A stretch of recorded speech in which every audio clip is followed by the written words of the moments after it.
new theory about human nature was put forward by Sigmund Freud. He had discovered, he said, primitive sexual and aggressive forces hidden deep inside the minds of all human beings. Forces which, if not controlled, led individuals and societies to chaos and destruction. This series is about how those in power have used Freud's theories to try and control the dangerous crowd in an age of mass democracy. At the heart of the story is not just Sigmund Freud, but other members of the Freud family.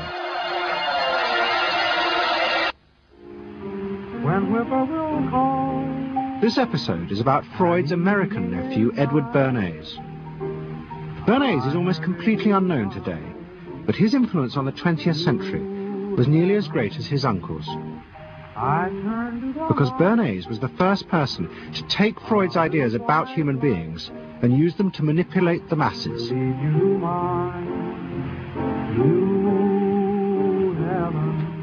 He showed American corporations for the first time how they could make people want things they didn't need by linking mass-produced goods to their unconscious desires. Out of this would come a new political idea of how to control the masses. By satisfying people's inner selfish desires, one made them happy and thus docile. It was the start of the all-consuming self, which has come to dominate our world today.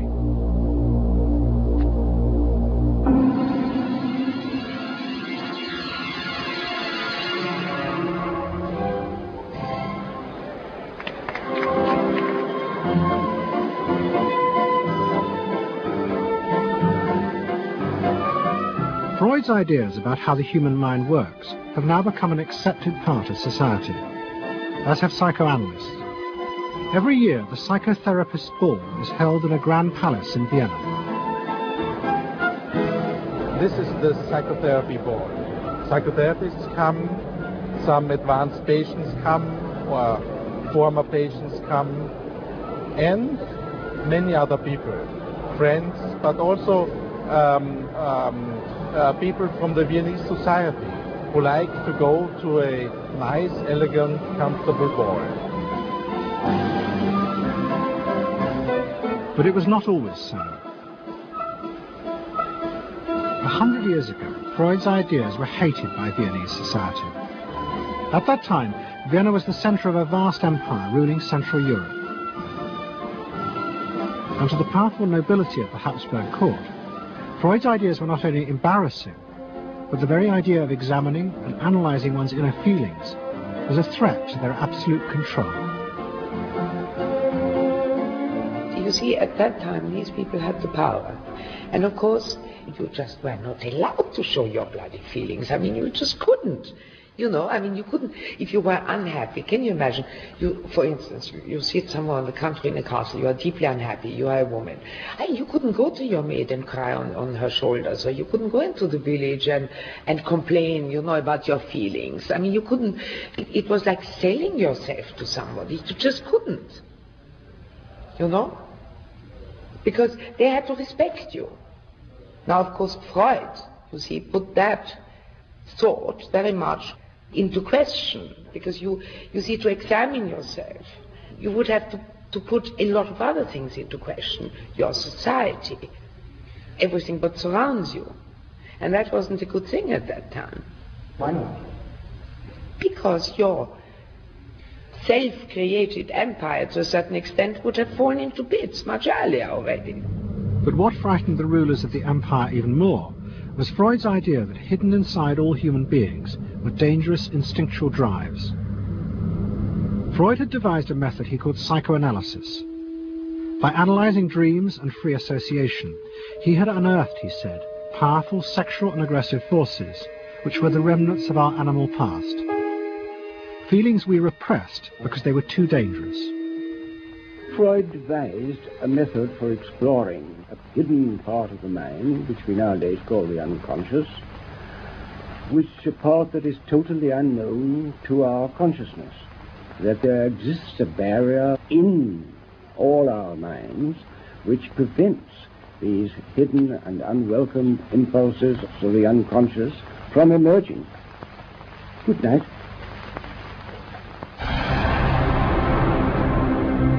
In 1914, the Austro-Hungarian Empire led Europe into war. As the horror mounted, Freud saw it as terrible evidence of the truth of his findings. The saddest thing, he wrote, is that this is exactly the way we should have expected people to behave from our knowledge of psychoanalysis.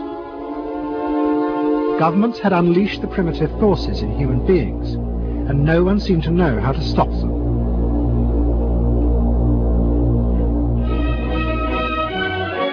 At that time, Freud's young nephew, Edward Bernays, was working as a press agent in America. His main client was the world-famous opera singer Caruso, who was touring the United States.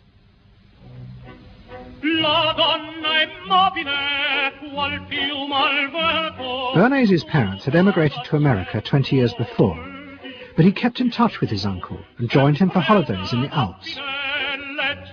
But Bernays was now about to return to Europe for a very different reason. On the night that Caruso opened in Toledo, Ohio, America announced it was entering the war against Germany and Austria.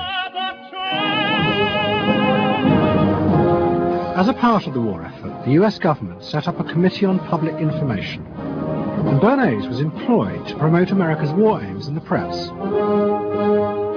The President, Woodrow Wilson, had announced that the United States would fight not to restore the old empires, but to bring democracy to all of Europe. Bernays proved extremely skillful in promoting this idea, both at home and abroad. And at the end of the war, he was asked to accompany the President to the Paris Peace Conference. Then, to my surprise, they asked me to go over with Woodrow Wilson to the peace conference. And at the age of 1926, I was in Paris for the entire time of the peace conference that was held in the suburb of Paris, and we worked to make the world safe for democracy. That was a big slogan. Wilson's reception in Paris astounded Bernays and the other American propagandists. Their propaganda had portrayed Wilson as a liberator of the people, a man who would create a new world in which the individual would be free. They had made him a hero of the masses.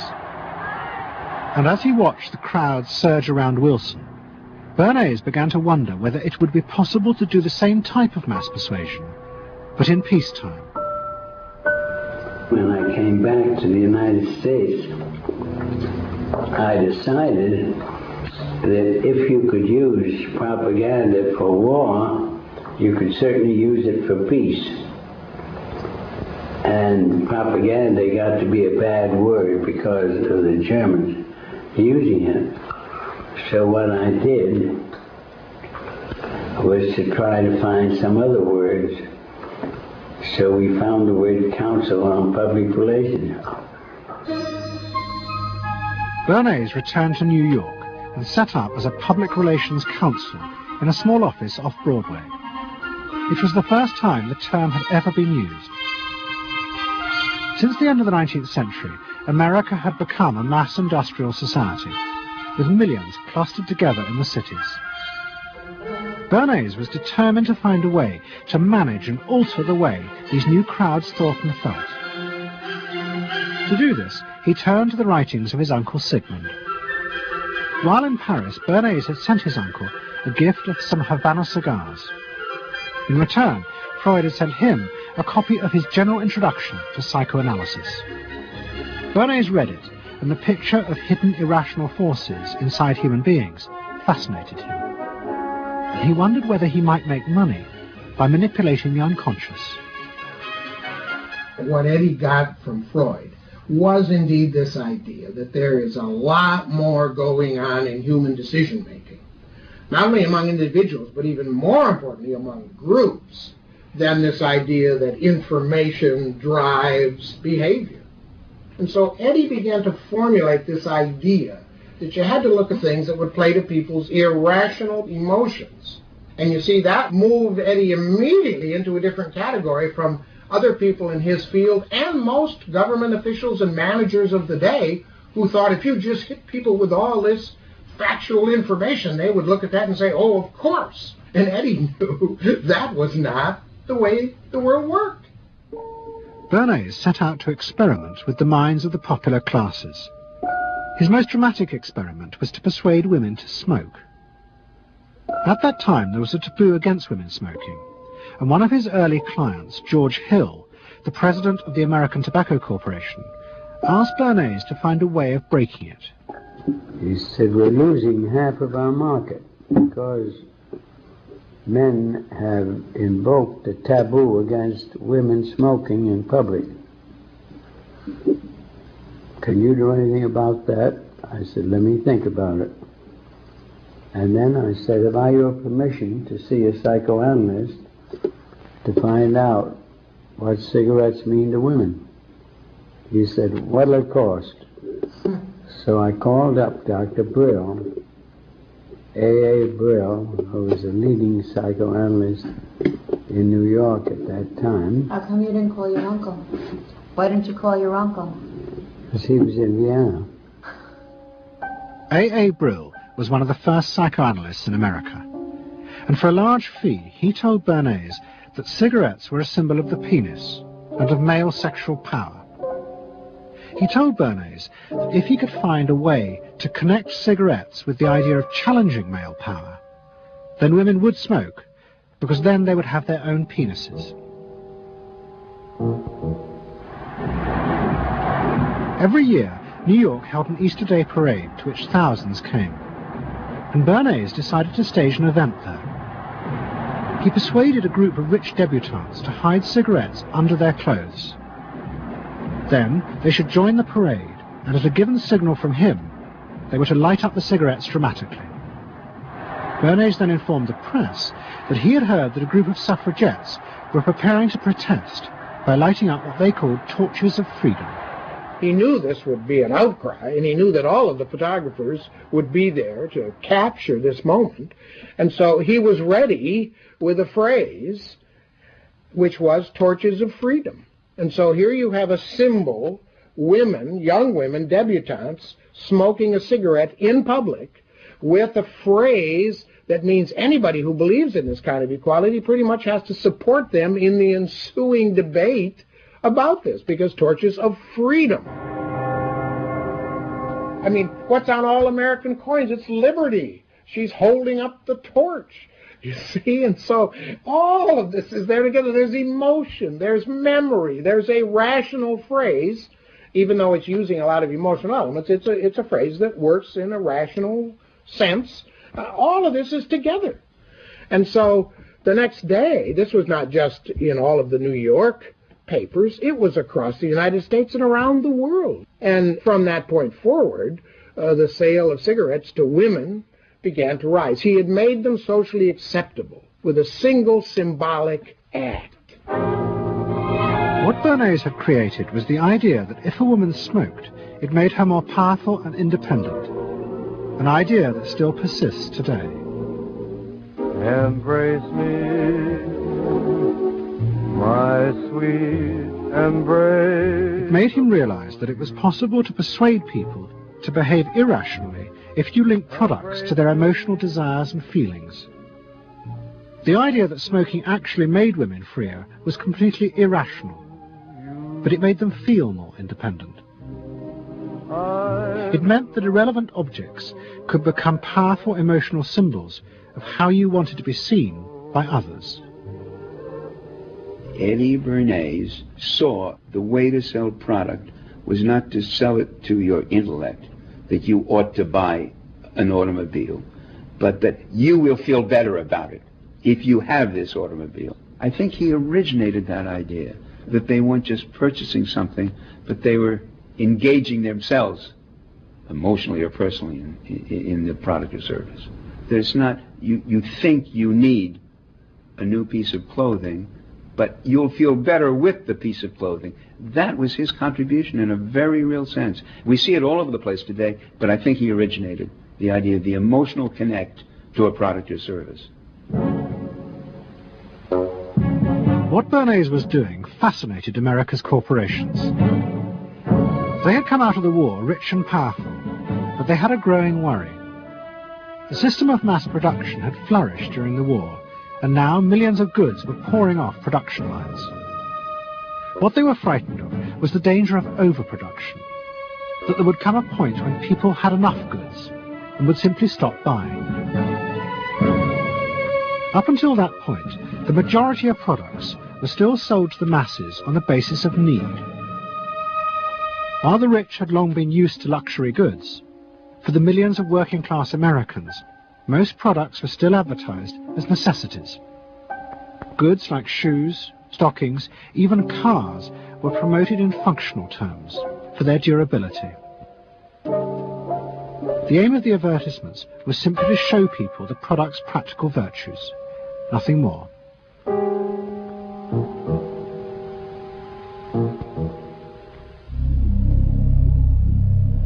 What the corporations realized they had to do was transform the way the majority of Americans thought about products.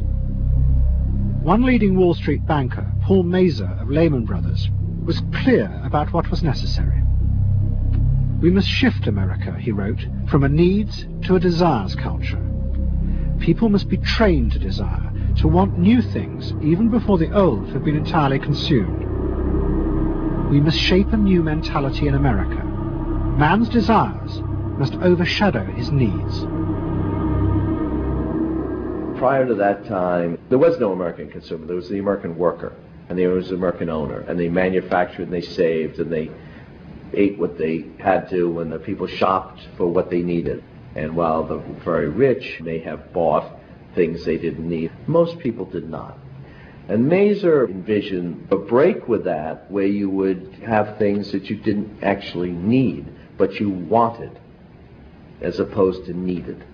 And the man who would be at the center of changing that mentality for the corporations was Edward Bernays. Bernays really is the guy within the United States, more than anybody else, who sort of brings to the table psychological theory as something that is an essential part of how, from the corporate side, of how we are going to appeal to the masses effectively. And the whole sort of merchandising establishment and sales establishment is ready for Sigmund Freud. I mean, they are ready for understanding what motivates the human mind. And so that there's this real openness to Bernays' techniques being used to sell products to the masses. Beginning in the early 20s, the New York banks funded the creation of chains of department stores across America. They were to be the outlets for the mass-produced goods, and Bernays' job was to produce the new type of customer. Bernays began to create many of the techniques of mass consumer persuasion that we now live with. He was employed by William Randolph Hearst to promote his new women's magazines, and Bernays glamorized them by placing articles and advertisements that linked products made by others of his clients to famous film stars like Clara Bow, who was also his client. Bernays also began the practice of product placement in the movies, and he dressed the stars at the film's premieres with clothes and jewelry from other firms he represented. He was, he claimed, the first person to tell car companies they could sell cars as symbols of male sexuality.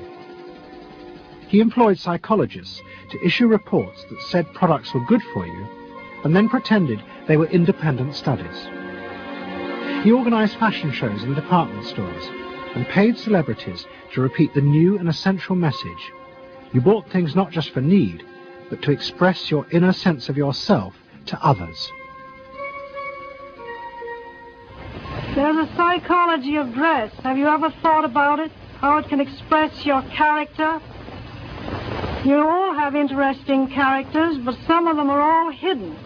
I wonder why you all want to dress always the same, with the same hats and the same coats.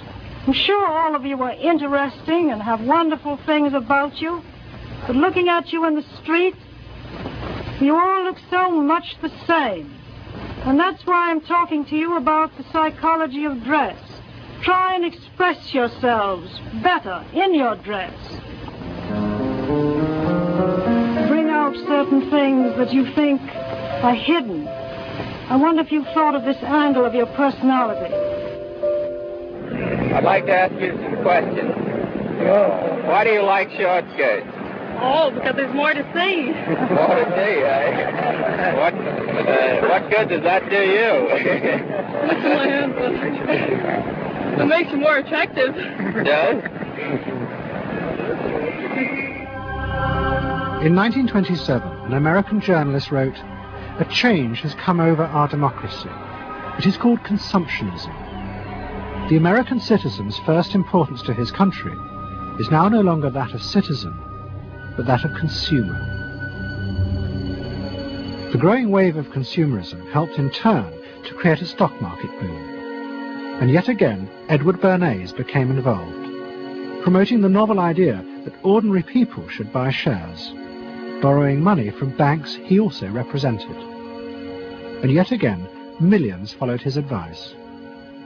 He was uniquely knowledgeable about how people in large numbers are going to react to products and ideas and so on. But in political terms, if he were to go out, so I can't imagine that he'd get 3 people to stand and listen. Wasn't particularly articulate, was a kind of funny looking, and didn't have any sense of reaching out for people one-on-one. None at all. He didn't think about people in groups of one, thought about people in groups of thousands. So I would have nothing to do with it. Hello? Bernays soon became famous as the man who understood the mind of the crowd. And in 1924, the president contacted him. President Coolidge was a quiet, taciturn man and had become a national joke. The press portrayed him as a dull, humorless figure. Bernays' solution was to do exactly the same as he had done with products. He persuaded 34 famous film stars to visit the White House. And for the first time, politics became involved with public relations. And I lined up these 34 people, and I'd say, "What's your name?" He'd say, "Al Jolson." I'd say, "Mr. President, Al Jolson." Next day, every newspaper in the United States had a front page story. President Coolidge entertains actors at White House. And the Times had a headline which said, "President nearly laughed." And everybody was happy. But while Bernays became rich and powerful in America, in Vienna his uncle was facing disaster. Like much of Europe, Vienna was suffering an economic crisis and massive inflation, which wiped out all of Freud's savings. Facing bankruptcy, he wrote to his nephew for help. Bernays responded by arranging for Freud's works to be published for the first time in America, and began to send his uncle precious dollars, which Freud kept secretly in a foreign bank account. He was Freud's agent, if you will, to get his books published. Well, of course, once the books were being published, Eddie couldn't help himself but promote these books, see that everybody read them, make them controversial, emphasize the fact that, do you know what Freud says about sex and what he says cigarettes are a symbol of, and so on and so forth? How do you suppose all those stories got out? Certainly the academics weren't spreading these around the country. Eddie Bernays was. Then, when Freud became accepted, well then, of course, to go to a client and say, "Well, Uncle Siggy," see, then that had some cachet. But notice there, first Eddie created Uncle Siggy in the U.S., made him acceptable, secondly, and thirdly, then capitalized on Uncle Siggy. Typical Bernays performance. Bernays also suggested that Freud promote himself in the United States. He proposed his uncle write an article for Cosmopolitan, a magazine that Bernays represented, entitled "A Woman's Mental Place in the Home." Freud was furious. Such an idea, he said, was unthinkable. It was vulgar, and anyway, he hated America. Freud was now becoming increasingly pessimistic about human beings. In the mid-20s, he retreated in the summers to the Alps, sometimes staying in an old hotel, the Pension Moritz in Berchtesgaden. It is now a ruin. Freud began to write about group behavior, about how easily the unconscious aggressive forces in human beings could be triggered when they were in crowds. Freud believed he had underestimated the aggressive instincts in human beings. They were far more dangerous than he had originally thought. After World War I, Freud was basically a pessimist.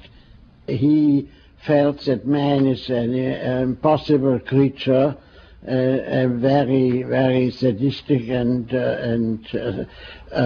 bad species, and did not believe that man can be improved. Man is a ferocious animal, the most ferocious animal that exists. They enjoy torturing and killing, and he didn't like man. The publication of Freud's works in America had an extraordinary effect on journalists and intellectuals in the 1920s. What fascinated and frightened them was the picture Freud painted of submerged, dangerous forces lurking just under the surface of modern society. Forces that could erupt easily to produce the frenzied mob which had the power to destroy even governments. It was this they believed had happened in Russia. To many, this meant that one of the guiding principles of mass democracy was wrong, the belief that human beings could be trusted to make decisions on a rational basis. The leading political writer, Walter Lippmann, argued that if human beings were in reality driven by unconscious, irrational forces, then it was necessary to rethink democracy. What was needed was a new elite who could manage what he called the bewildered herd. This would be done through psychological techniques that would control the unconscious feelings of the masses. So here you have Walter Lippmann, probably the most influential political thinker in the United States, who is essentially saying that the basic mechanism of the mass mind is unreason, is irrationality, is animality. He believes that the mob in the street, which is how he sees ordinary people, are people who are driven not by their minds but by their spinal cords. The notion of kind of animal drives, unconscious instinctual drives lurking beneath the surface of civilization. And so they started looking towards psychological science as a way of understanding the mechanisms by which the popular mind works, specifically with the goal of figuring out how to understand how to apply those mechanisms to strategies for social control. Edward Bernays was fascinated by Lippmann's arguments, and also saw a way to promote himself by using them. In the 1920s, he began to write a series of books which argued that he had developed the very techniques Lippmann was calling for. By stimulating people's inner desires and then sating them with consumer products, he was creating a new way to manage the irrational force of the masses. He called it the engineering of consent. Democracy, to my father, was a wonderful concept, but I don't think he felt that all those publics out there had reliable judgment, and that they very easily might vote for the wrong man or want the wrong thing, so that they had to be guided from above. It's enlightened despotism in a sense. You appeal to their desires and their unrecognized longings, that sort of thing. That you can tap into their deepest desires or their deepest fears and use that to your own purposes. And then, in 1928, a president came to power who agreed with Bernays. President Hoover was the first politician to articulate the idea that consumerism had become the central motor of American life. After his election, he told a group of advertisers and public relations men, "You have taken over the job of creating desire and have transformed people into constantly moving happiness machines. Machines which have become the key to economic progress." What was beginning to emerge in the 1920s was a new idea of how to run mass democracy. At its heart was the consuming self, which not only made the economy work, but was happy and docile, and so created a stable society. Both Bernays and Littman's concept of managing the masses takes the idea of democracy and it turns it into a palliative.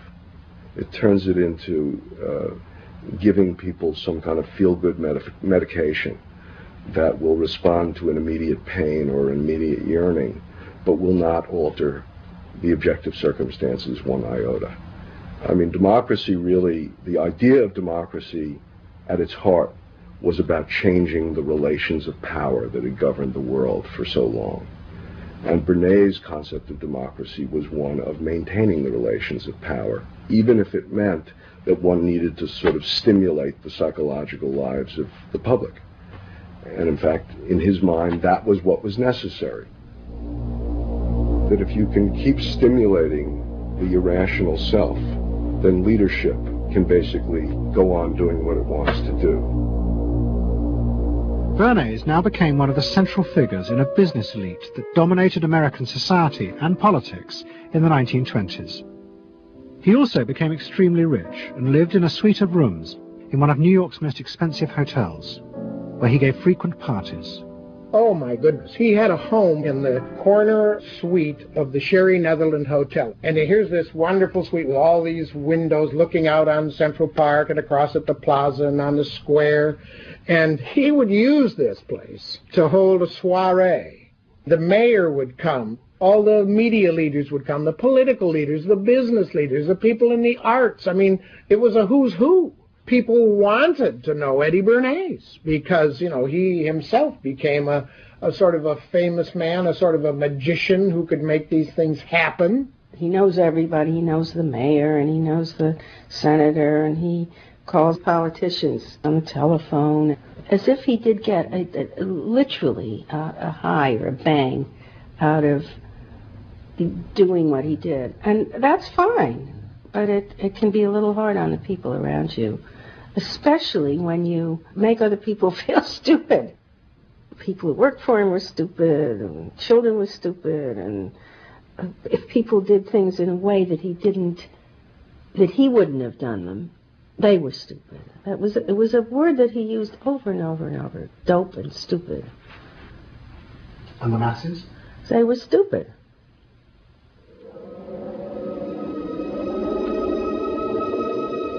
But Bernays' power was about to be destroyed dramatically, and by a type of human irrationality he could do nothing to control. At the end of October 1929, Bernays organized a huge national event to celebrate the 50th anniversary of the invention of the light bulb. President Hoover, the leaders of major corporations, and bankers like John D. Rockefeller were all summoned by Bernays to celebrate the power of American business. But even as they gathered, news came through that shares on the New York Stock Exchange were beginning to fall catastrophically. Throughout the 1920s, speculators had borrowed billions of dollars. The banks had promoted the idea that this was a new era, where market crashes were a thing of the past. But they were wrong. What was about to happen was the biggest stock market crash in history. Investors had panicked and begun to sell in a blind, relentless fury that no reassurance by bankers or politicians could halt. And on the 29th of October 1929, the market collapsed.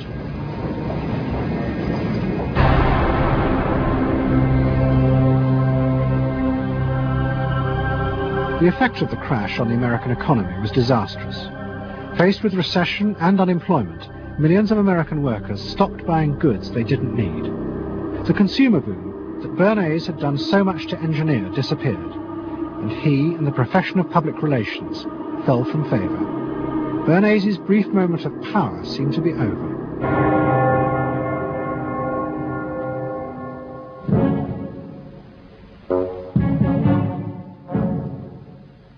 The effect of the Wall Street crash on Europe was also catastrophic. It intensified the growing economic and political crisis in the new democracies. In both Germany and Austria, there were violent street battles between the armed wings of different political parties. Against this backdrop, Freud, who was suffering from cancer of the jaw, retreated yet again to the Alps. He wrote a book called Civilization and Its Discontents. It was a powerful attack on the idea that civilization was an expression of human progress. Instead, Freud argued, civilization had actually been constructed to control the dangerous animal forces inside human beings. What was implicit in Freud's argument was that the ideal of individual freedom, which was at the heart of democracy, was impossible. Human beings could never be allowed to truly express themselves because it was too dangerous. They must always be controlled and would thus always be discontent.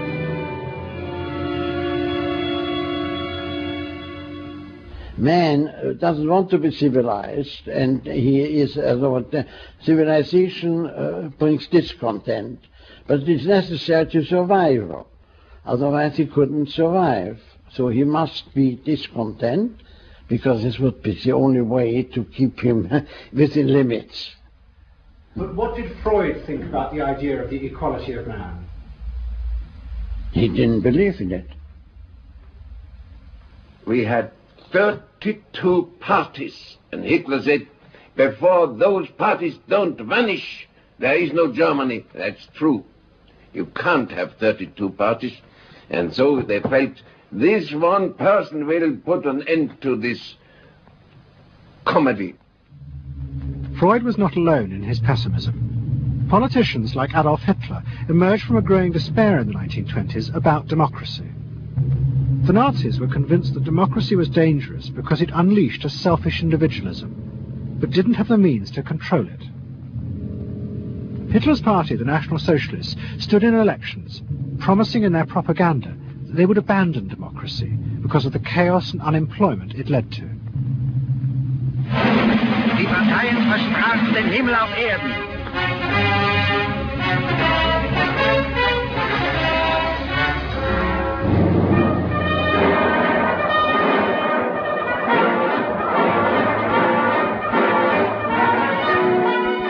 In March 1933, the National Socialists were elected to power in Germany, and they set out to create a society that would control human beings in a different way. One of their first acts was to take control of business. The planning of production would in future be done by the state. The free market was too unstable, as the crash in America had proved. Workers' leisure time was also planned by the state through a new organization called Strength Through Joy. One of its mottos was service, not self.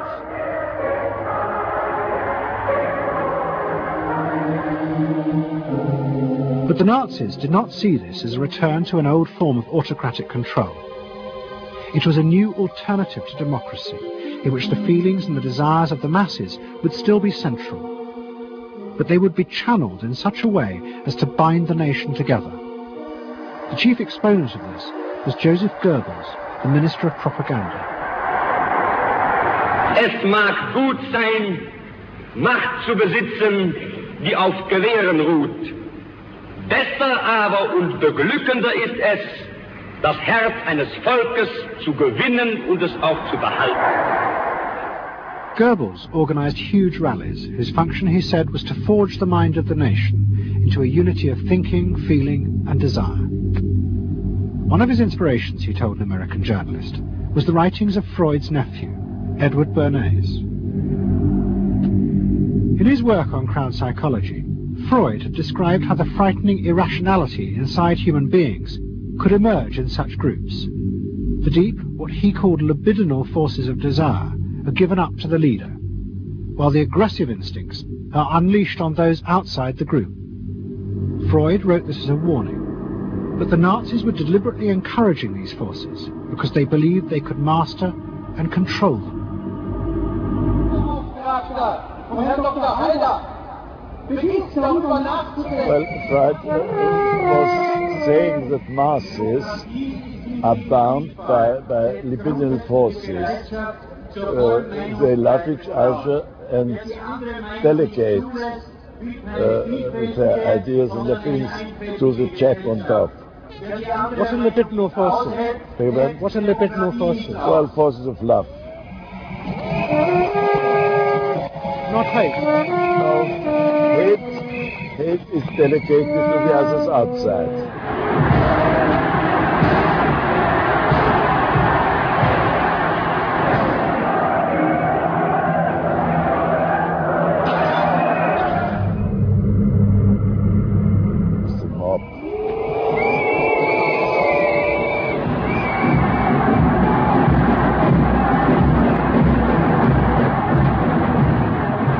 I could see from afar, looking up Wilhelmstraße towards unter den Linden, how those 100,000 of people, when they passed Hitler, they just became completely delirious. They began to shout these cries I will never get out of my ears. Heil, Sieg, Heil. They demented. And here I got confirmation how those irrational forces, uncontrollable forces in Germany, in the Germans, had erupted, had broken out, were running wild, were departing, marching on.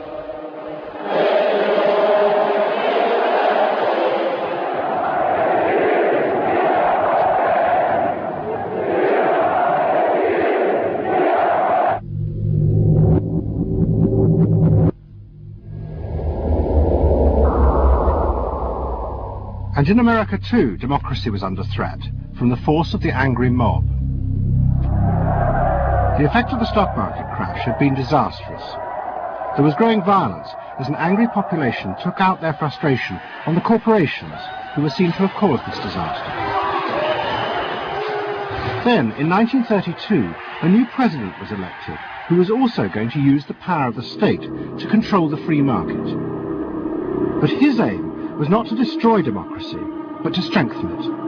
And to do this, he was going to develop a new way of dealing with the masses.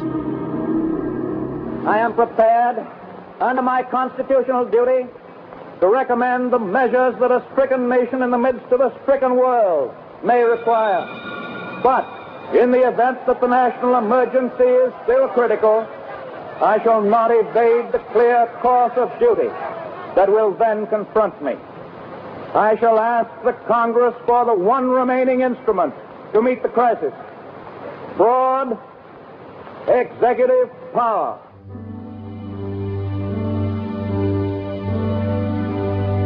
It was the start of what would become known as the New Deal.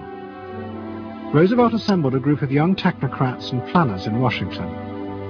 He told them that their job was to plan and run giant new industrial projects for the good of the nation. Roosevelt was convinced that the stock market crash had shown that laissez-faire capitalism could no longer run modern industrial economies.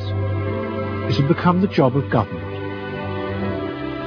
Big business was horrified, but the New Deal attracted the admiration of the Nazis, especially Joseph Goebbels. Wir betrachten die wirtschaftliche Entwicklung in Amerika mit dem allergrößten positiven Interesse.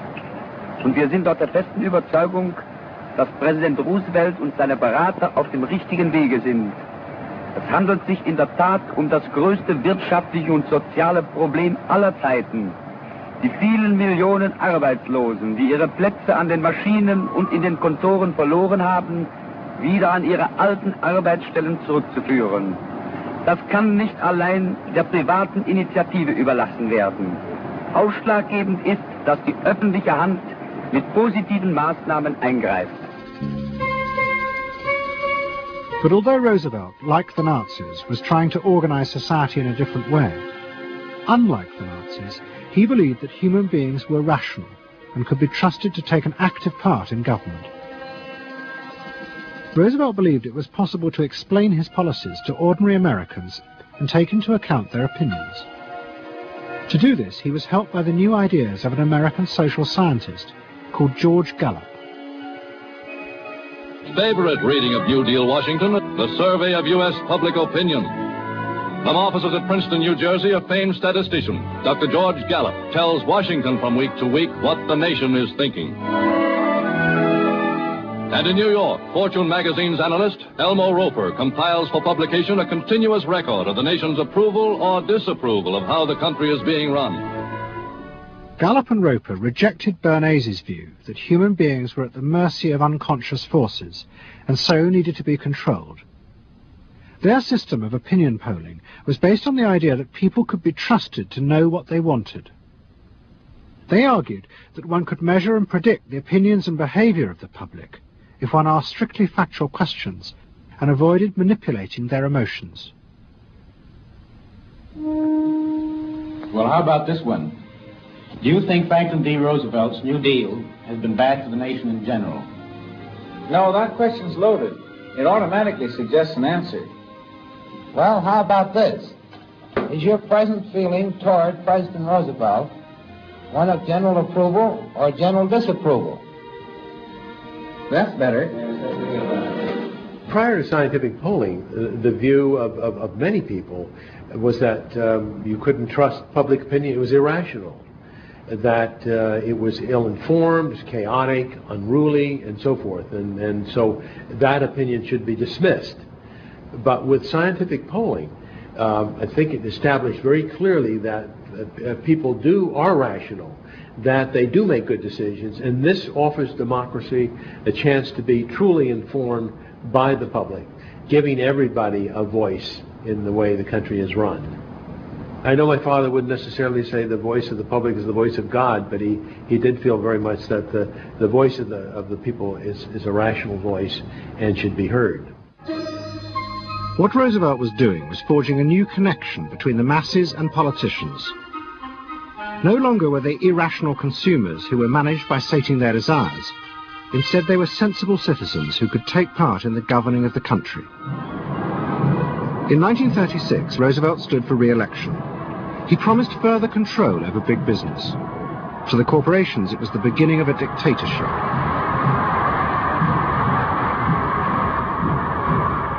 Roosevelt interferes with private enterprise and is running the country into debt for generations to come. The way to get recovery is to let business alone. But Roosevelt was triumphantly re-elected. It looks, my friends, like a real landslide this time. So please let me thank you again and tell you that I hope to see you all very soon and bid you an affectionate good night. Faced with this, business now decided to fight back, to regain power in America.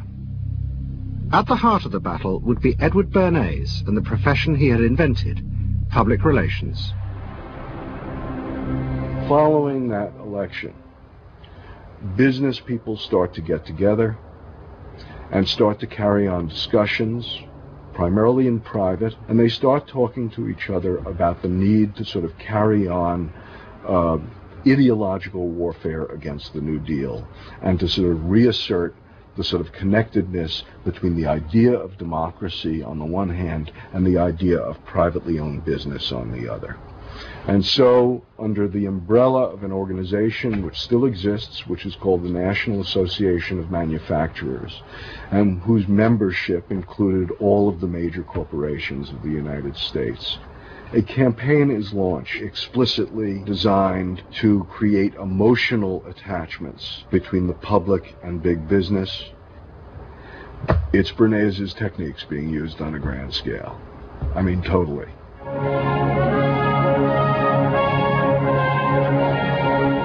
General Motors' Parade of Progress, traveling the high roads and byroads of America, bringing to millions of Americans in their own hometown the fascinating story behind modern industry, showing... The campaign set out to show dramatically that it was business, not politicians, who had created modern America. A better mode of living for all of us. Bernays was an advisor to General Motors, but he was no longer alone. The industry he had founded now flourished as hundreds of public relations advisors organized a vast campaign. They not only used advertisements and billboards, but managed to insinuate their message into the editorial pages of the newspapers. It became a bitter fight. In response to the campaign, the government made films that warned of the unscrupulous manipulation of the press by big business. And the central villain was the new figure of the public relations man. They tried to achieve their ends by working entirely behind the scenes, corrupting and deceiving the public. The aims of such groups may be either good or bad, so far as the public interest is concerned, but their methods are a grave danger to democratic institutions. The films also showed how the responsible citizen could monitor the press themselves. They could create a chart that analyzed the reporting for signs of hidden bias.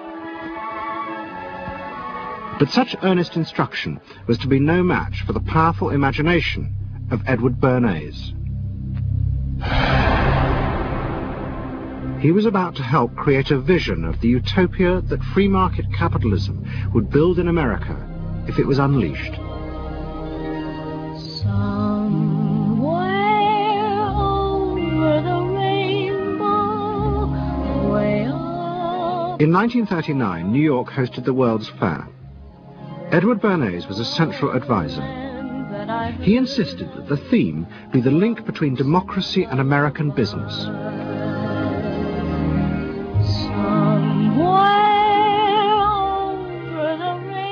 At the heart of the fair was a giant white dome that Bernays named Democracity. And the central exhibit was a vast working model of America's future, constructed by the General Motors Corporation. To my father, the World's Fair was an opportunity to keep the status quo, that is, capitalism in a democracy. Democracy and capitalism, that marriage, right, linking, just like that. He did that by manipulating people and getting them to think that you couldn't have real democracy in anything but a capitalist society, which was capable of doing anything, of creating these wonderful highways, of making, moving pictures inside everybody's house, of telephones that didn't need cords, of sleek roadsters. I mean, it was consumerist, but at the same time, you inferred that in a funny way, democracy and capitalism went together. The World's Fair was an extraordinary success and captured America's imagination. The vision it portrayed was of a new form of democracy, in which business responded to people's innermost desires in a way politicians could never do. But it was a form of democracy that depended on treating people not as active citizens as Roosevelt did, but as passive consumers. Because this, Bernays believed, was the key to control in a mass democracy. It's not that the people are in charge, but that the people's desires are in charge. The people are not in charge. The people exercise no decision-making power within this environment. So democracy is reduced from something which assumes an active citizenry to the idea of the public as passive consumers. Driven primarily by instinctual or unconscious desires, and that if you can in fact trigger those needs and desires, you can get what you want from them. But this struggle between the two views of human beings as to whether they were rational or irrational was about to be dramatically affected by events in Europe. Events that would also change the fortunes of the Freud family. In March 1938, the Nazis annexed Austria. It was called the Anschluss. Hitler arrived in Vienna to an extraordinary outpouring of mass adulation. But even as he drove through the city, behind the scenes, the Nazis were systematically whipping up and unleashing the hatred of the crowd against the enemies of the new Greater Germany. The Anschluss was a kind of explosion of terrible hatred against the enemies, the so-called enemies, or whatever they considered enemies, against the Jews totally, and also against a lot of very decent Austrians who had opposed the Nazis in Austria. They said it's legitimate now, you can do what you want, so they did it. Stealing, robbing and killing, I can't say it otherwise. And human depravity, of course, is always very near to normal behavior. It can change very quickly.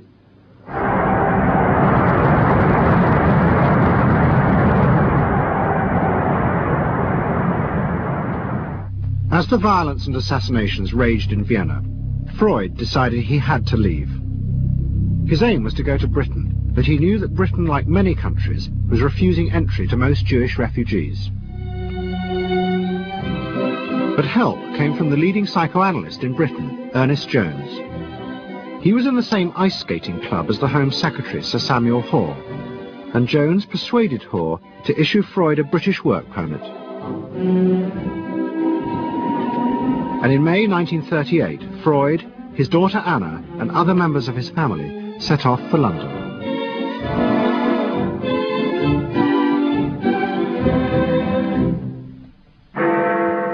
Freud arrived in London as Britain was preparing for war, and he settled with his daughter Anna in a house in Hampstead.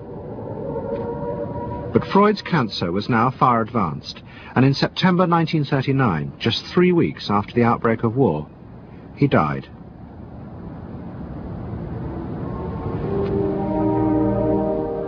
The Second World War would utterly transform the way governments saw democracy and the people they governed. Next week's programme will show how the American government, as a result of the war, became convinced there were savage, dangerous forces hidden inside all human beings, forces that needed to be controlled. The terrible evidence from the death camps seemed to show what happened when these forces were unleashed. And politicians and planners in post-war America would come to believe that hidden under the surface of their own population were the same dangerous forces. And they would turn to the Freud family to help control this enemy within.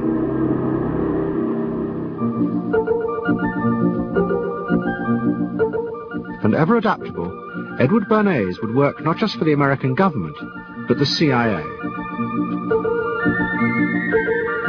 And Sigmund Freud's daughter Anna would also become powerful in the United States, because she believed that people could be taught to control the irrational forces within them. Out of this would come vast government programs to manage the inner psychological life of the masses.